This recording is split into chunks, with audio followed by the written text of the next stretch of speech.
Essa é uma prancha feita em 2D. Esse é um desenho de uma casa feito em 2D. E o interessante aqui da gente notar é que a gente tem os blocos. Os blocos nada mais são do que os objetos.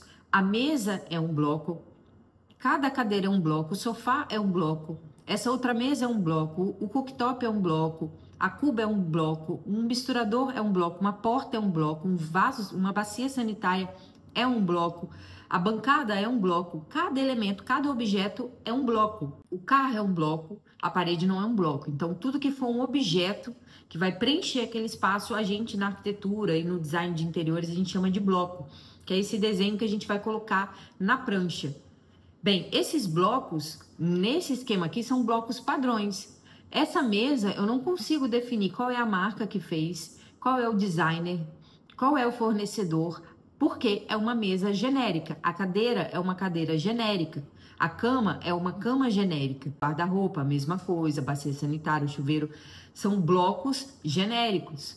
Quando a gente levanta isso, coloca no 3D, não dá para colocar no genérico. Até dá para colocar, mas assim, seria muito estranho você colocar esses blocos genéricos no 3D também, porque ele vai dizer muito sobre o seu projeto.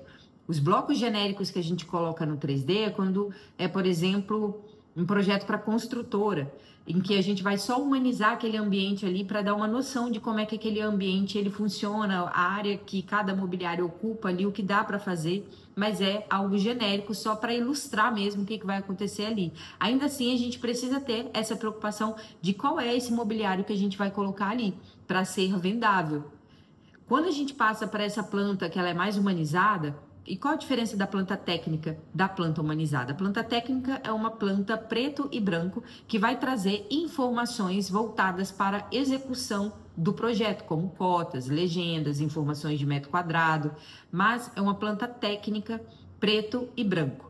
A planta humanizada é uma planta colorida que a gente utiliza muito na apresentação do estudo preliminar, das primeiras ideias e propostas ali para o projeto, que é essa planta aqui. Ela ainda tem os blocos genéricos. A cama, você vê que é o padrão para todos os apartamentos. A cama de solteiro, a mesma coisa. O sofá, a mesa de jantar, a cozinha, todos os blocos da cozinha são blocos genéricos. E quando a gente coloca coisas genéricas, a gente não consegue ver o repertório da pessoa, porque são blocos genéricos. Quando a gente vai para um exemplo prático de que a gente precisa colocar naquela planta técnica e humanizada exatamente o que vai ser construído, o sofá que vai estar lá, o tapete que vai ser colocado, a mesa de centro que vai ser colocada, quando a gente olha para esses desenhos e a gente consegue buscar quem é o fornecedor, quem fez a mesa, qual é o designer, qual é a loja. Quando a gente consegue buscar essas informações através do 3D, a gente começa a revelar o repertório da pessoa. A gente consegue revelar o que tem dentro da pessoa. Então, o desenho ele vai falar por si só. O desenho ele vai trazer a carga de repertório daquele projeto, daquela pessoa. Quem fez esse projeto eu conheço, é uma pessoa muito querida. Esse projeto aqui já é de um tempo atrás. E é muito bonito ver a evolução. Na época que ela fez esse projeto, ela ainda estava ali no início, construindo o repertório dela. Mas vamos aqui voltar para esses desenhos, porque eles falam muito aqui disso. Porque a gente consegue ver aqui, a pessoa tem, por exemplo, conhecimento em design de tipologia, design gráfico, design de interiores, arquitetura, representação gráfica de arquitetura. Vou dar aqui alguns exemplos desse desenho. Até mesmo organização. Essa fonte não é uma fonte profissional, no sentido que a gente vai colocar em uma apresentação. Além disso, tem a questão das organizações aqui das informações. Por exemplo, alinhar aqui todas essas legendas pela esquerda, ao invés de ficar esse zigue-zague. Diminuir esse texto, conseguir organizar esse texto nas linhas de uma maneira mais linear, ao invés de ficar essas frases longas, esses textos longos. A fonte em negrito também não é algo muito bom para se colocar aqui, porque pesa muito o desenho, chama muito a atenção. Essa seta de indicação poderia ser uma seta tracejada para não poluir muito o desenho, para a gente deixar o desenho mais leve possível, não chamar mais atenção do que o próprio desenho. E a cor também aqui a gente acaba não conseguindo ver o pedaço dessa linha de indicação aqui quando passa em cima do tapete, quando passa aqui em cima da linha do sofá e coincide essa linha. Se a gente analisar a simbologia, essa simbologia aqui tá maior, essa tá menor, parece até que encolheu, que achatou. As linhas de piso, as marcações de linha de piso estão numa espessura muito grossa, estão praticamente na espessura aqui da parede. E isso pesa muito o desenho, além do que não traz essa representação gráfica que um desenho de arquitetura precisa ter. Assim como a linha do piso aqui também na cozinha, parece que é aquele rejunte preto. Quanto mais suave a gente deixa essa linha do piso, a gente precisa trabalhar com essa questão das profundidades das linhas que a gente aprende na arquitetura. E se a gente observar, por exemplo, a linha da cuba aqui, só está aparecendo duas, a gente não tem o outro contorno da cuba. Nessa planta humanizada, a gente não consegue ver os elementos que estão aqui em cima da bancada, que se essa bancada, mesmo sendo preta, fosse representada com um tom um pouquinho mais claro, a gente conseguiria ver essas informações.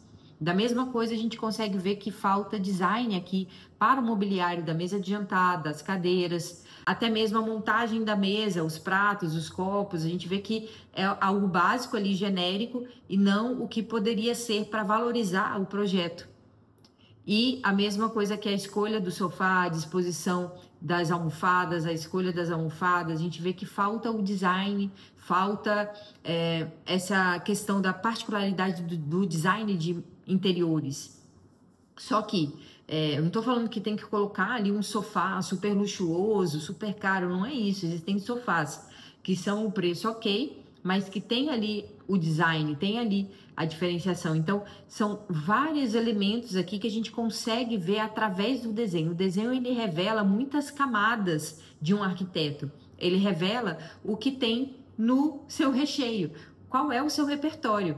A mesma coisa que a organização das cotas, olha, as distâncias das cotas, cada hora um tamanho, isso traz uma desorganização. Aqui tem uma distância de cota da parede até a primeira cota, outra distância para cá, aqui já é uma outra completamente diferente, aqui novamente. Aqui não tem por que essa cota ter essa distância toda, não tem nada aqui no meio para que justifique essa distância. Essa cota de 140 é difícil entender aqui, visualizar, porque a linha dessa cota, ela tá passando e se sobrepondo com a linha do piso. De repente, se chegasse um pouquinho mais para cá, para o meio do piso, a gente teria mais clareza. Assim como essa cota aqui de 140 está passando em cima da outra linha de piso, que ela poderia estar entre aqui uma linha de piso e outra. Essa cota aqui, o número tá para fora, essa cota aqui o número tá para dentro, essa aqui o número também tá para dentro. Então isso traz uma desordem, isso traz uma desorganização.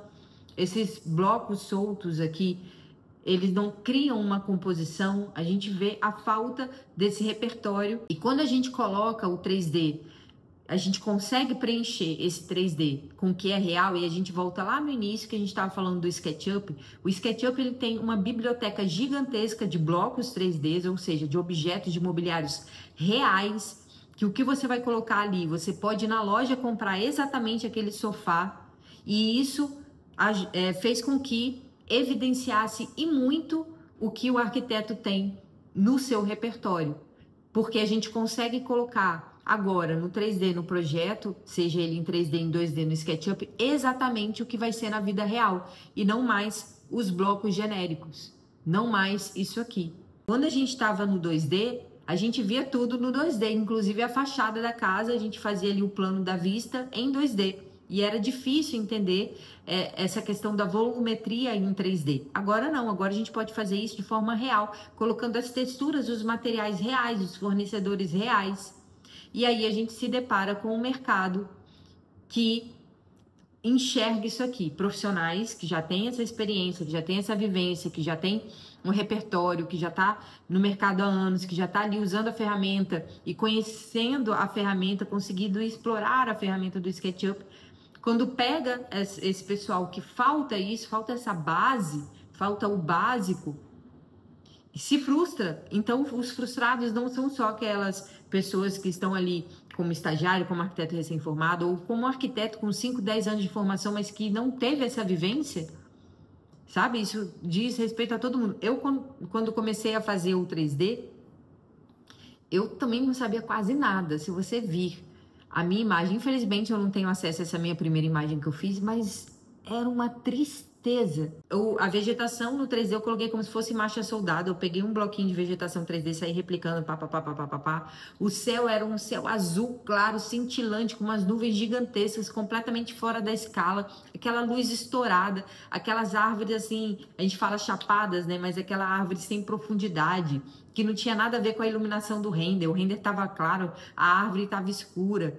Um problema enorme de proporção entre as coisas, assim, triste, mas era a minha primeira imagem. Eu fui praticando, fui entendendo, estudando, praticando, estudando, enfim, e fui evoluindo aos poucos, né? Não foi da noite pro dia, não foi um curso que eu assisti e pronto, quem dera, né? Quem dera fosse apertar o botão. Hoje em dia tem muita coisa, principalmente de inteligência artificial, que você aperta o botão e o negócio sai muito melhor do que você projetou.